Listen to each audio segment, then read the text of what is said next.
Hi guys, ඉතින් ඔන්න අද ඉරිදා දවසේ ආව ඕට් මෙතා චර්ච් එකට. ඉතින් ඒ ආව ගමන් ලංකාවේ රසට කෑම ටිකක් කන්න හිතුණා. ඉතින් ඔන්න අපි ආවා ලංකාවේ අපේ තැනක් චායිවාලා කොළඹ එකට. එහෙනම් එන්න ඇතුළට ගිහලා බලමු.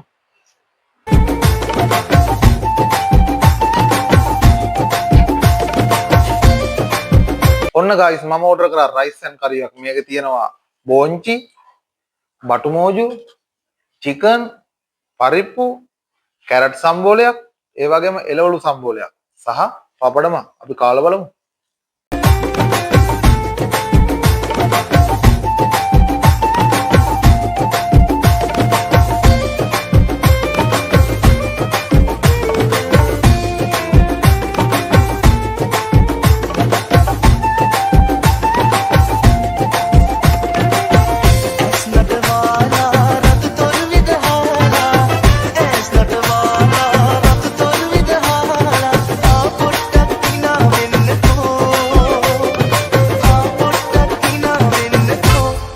සුරංගනි ආදරයෙන් බලා යන්න වතුරනාලා සෙත කොණ්ඩේ කඩානා ඉන්න වටේ අතට මල්ලි හිරුණු කීතේ. ඉතින් ඔයාලා හැම සෙනසුරාදාම වගේ අල්නසර් ක්ලබ් එකට යන මියුසිකල් ෂෝ එකක් බලන්න හැම ඉරිදම වගේ යන ඕට් මෙතා චර්ච් එකට. ඉතින් ඒ ආවහම ලංකාවේ කැම ටික රස බලලා යන්න අනිවාර්යෙන්ම ඔයගොල්ලෝ එන්න ඕන චායිවාලා කොළඹ එකට. ඉතින් වාහනේ එන ඔයාලට වාහනේ පාක් කරගන්නත් සුපිරි පාකින් එකක් මෙතන තියෙනවා.